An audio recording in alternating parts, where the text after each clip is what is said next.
여러분과 늘 함께하는 상식과 이 나라의 진정한 미래를 걱정하는 안녕한가 전유옥의 안전 빵빵입니다. 네.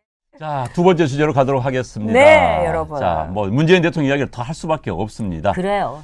자, 자영업자 죽겠다는데 네? 어제 자영업자를 만나서 제가 보기에는 유체 이탈 합법했습니다. 평론가 이야기 했습니다.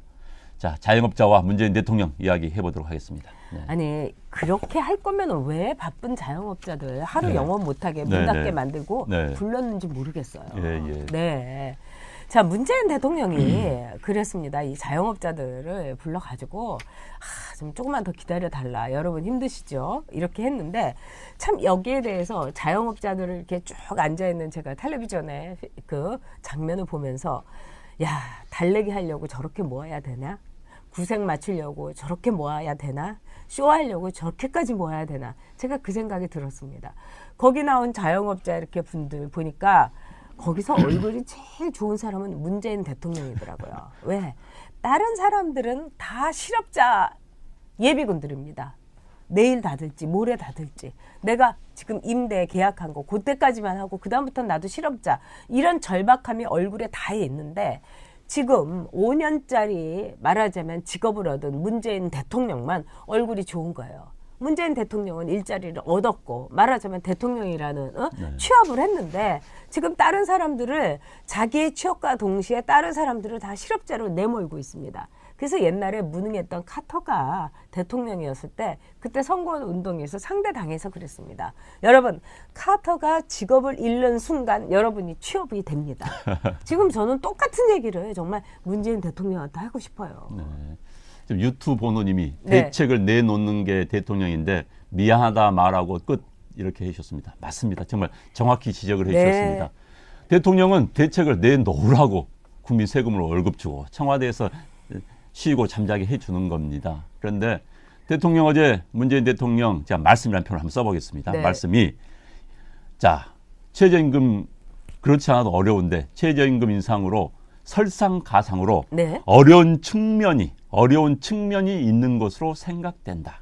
자, 어려운 측면이 뭡니까? 어려운 건지 어려운 측면이 있는 것으로 생각된다. 게다가 저를 굉장히 좀 화나게 했던 것은 올해가 우리 자영업자분들이 희망의 원년이 되기를 바란다. 지금 덕담하는 자리입니까? 네. 희망의 원년이 되도록 만들어야죠. 제가 여러분들에게 희망의 원년이 되도록 한번 해보겠습니다. 라는 게 정상인데 희망의 원년이 되기를 바란다. 아주 이건 뭐 무슨 유체이탈화법입니다. 당신들 열심히 하셔. 잘 되길 바랍니다. 제가 박수 치겠습니다. 잘 되면은 대통령은 그런 말하는 자리가 아닙니다. 그 어제 자리에서도 대통령이 끝내 뭐 이른바 소득주도 성장이니 또 세금 그 최저임금 인상에 대해서 정책을 전환하겠다는 이야기는 끝내 하지 않았지요. 네. 최저임금 인상의 바람직한 방향이다 이야기를 했습니다.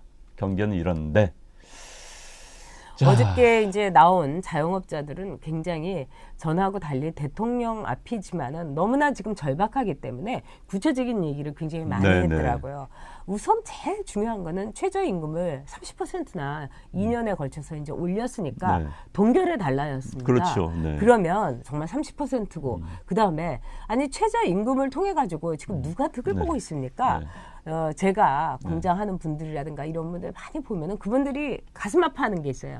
최저임금 올려가지고 정말 우리나라에 못 사는 사람 정말 차상위 계층한테 돌아가면 되는데 이게 조선족이라든가 외국인 노동자들한테 다 돌아간다는 거예요. 그런 점에서 이 상황에 대해서 뭐가 잘못됐고 뭘 개선해야 된다는 이런 생각이 없이 우리는 최저임금을 무조건 올리겠다라는 하나의 자기의 이 말하자면 옆도 안 보고 뒤도 안 보고 그냥 앞만 보는 그런 고집으로 일관하면서 좀 있으면은 이거를 보완을 해가지고 대책을 내놓겠지만 최저임금 인상의 길은 그대로 가야 된다. 이렇게 말하려면은 바쁜 사람들 왜 불렀습니까? 하루에 문을 닫으면은 그분들은요 정말 생계가 왔다 갔다 하는 분들이에요. 저도 지역구에 있을 때 보면은 1년에 자영업 하시는 분들 하루나 이틀밖에 가게 문 닫지 못합니다.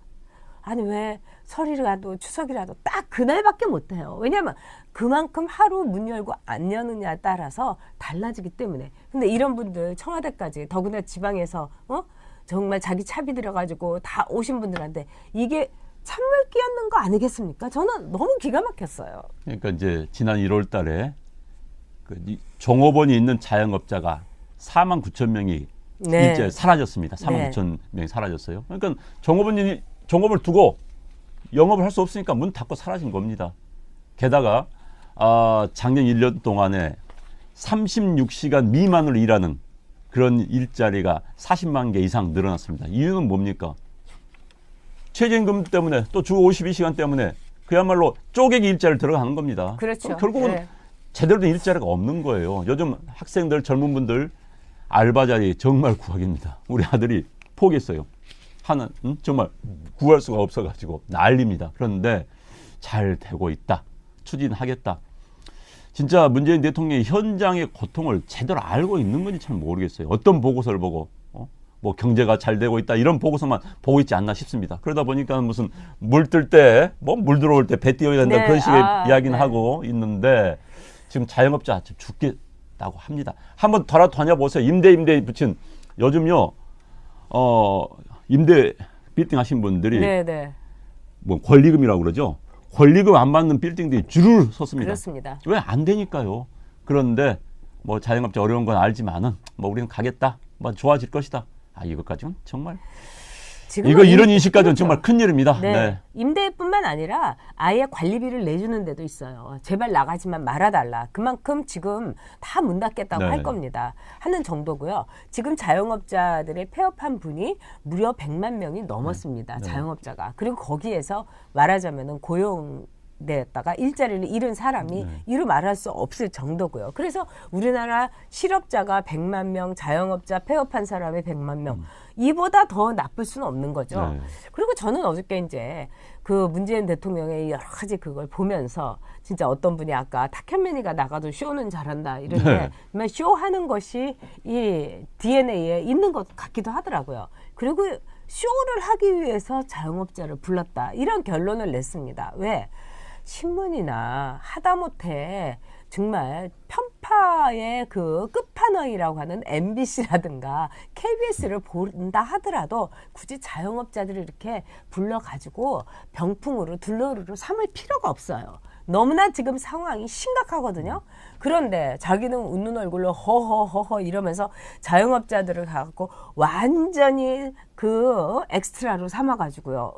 그 무슨 엑스트라는 돈이라도 받지. 이게 뭡니까? 그러니까 완전히 자영업 하는 분들의 얼굴들을 보니까 거의 신스틸러 얼굴들이더라고요. 그리고 네. 어제 뭐 내놓은 정책이라는 것이 무슨 맨날 하는 카드 수수료, 네. 그다음에 금융권 뭐 지원 이런 거 하는데 전 카드 수수료 문제도요. 네. 그게 사실 자본주의 시장 논리에 어긋나는 겁니다. 이쪽이 하니까 이쪽에서 막 누르는 거 아니에요. 이쪽 그러니까요. 눌러서 카드 네. 수수료도 그것도 이제 시장 원리에 따라가면 되는 건데 그게 그리고 또 자영업자분들은 대책이 안 됩니다. 카드 수수료 때문에 문 닫는 자영업자는 없습니다. 그러나 최저임금 때문에 문 닫는 자영업자는 막 쏟아지고 나오고 네. 있습니다. 그래서 근본적인 대책이 아닌데 자꾸 사소한 것으로 대책인 것처럼 게다가 이제 국회 탓을 하고 있어요. 국회에서 이런 것을 입법 처리 안 해줬기 때문에 피해가 크다. 그거 아닙니다. 근본적인 정책 전환이 없고서는 이 고통, 자영업자들의 고통 벗어날 수가 없습니다. 네. 자, 악덕한 고양이님께서 편의점 운영하고 있는데 주말 알바 자리 1명에 11명이 지원을 했다. 요즘은 꿀 알바라고 해서 괜찮은 알바라면은 네. 30만 원에서 50만 원을 웃돈을 주고 그 알바를 넘긴다고 합니다. 그러니까요. 그만큼 힘들고 그다음에 알바도 쪼개기를 하잖아요. 네네. 예를 들면은 20시부터 23시까지 네. 딱 3시간만 일하게. 왜냐하면 주휴수당이라든가 이런 게 걸리니까요. 네. 모든 국민에게 정말 물샐 틈 없이 그 피해가 그 네. 폐해가 문재인 정권의 폐해가 가고 있는 상황인 겁니다. 지금 새 고객님께서 KBS, MBC가 바로 서지 못한 후유증이다 이렇게 하시면서 슈퍼챗으로 후원해 주셨고요. 네, 고맙습니다. 꼴통령 문재인님 문을 대통령이라고 말하고 싶지도 않습니다. 문제는 표를 주고 싶은 보수가 없다는 겁니다. 읽다 네. 보니까 정말 가슴이 아픕니다. 네, 가슴이 아픕니다. 네. 네, 그 마음 충분히 제가 이해가 갑니다. 그러게 네. 말입니다. 저희도 참 오늘 이제 둘이 아침에 방송 준비하느라고 이렇게 만나가지고 한숨을 푹푹 쉬었어요. 우리가 이걸 돈을 벌겠다고 하는 것도 아니고 명예를 보겠다고 하는 것도 아닌데 조금이라도 이 나라가 잘 되고 좀 자유한국당이 정신을 좀 바짝 차렸으면 좋겠는데 이거 어떻게 하면 좋겠느냐 이러면서 저희도 이렇게 한숨을 쉬었는데 그러나 여러분 힘내야죠. 그리고 우리가 안 되는 거를 불가능한 거를 되게 만들어야 됩니다. 왜? 그거밖에 방법이 없으니까요. 정말 자영업자들 네. 어렵습니다. 네. 우리나라는 자영업자 비율이 굉장히 높은 나라입니다. 우리나라 자영업자가 전체 직업 가운데서 한 564만 명, 그러니까 네. 25%가 돼요. 그렇죠. 그러니까 네. 뭐 미국이나 일본보다 훨씬 높고 OECD 평균이 16%니까 거의 1.5배, 2배 가까이 우리는 자영업자 비율이 높은 나라입니다. 그렇죠. 자영업자가 큰 축을 경제의 큰 축을 형성하고 있는데 이들을 죽이겠다? 그럼 대한민국 경제를 죽이겠다는 겁니다. 그런데 문제는 민노총 같은 이런 조직들은 조직이 있기 때문에 막 소리치고 죽겠다고 난리 펴고 공장 문 닫게 만드는 식으로 덤벼듭니다. 그러니까 민노총 세상에 돼버린 거예요. 그래서 자영업자들은 조직이 없다 보니까 정부에서 저렇게 죽여도 찍소리를 못하고 그냥 죽어가는 이게 이제 비극입니다. 그러니까 자영업자분들도 이런 문제들에서는 목소리를 내셔야 됩니다. 왜?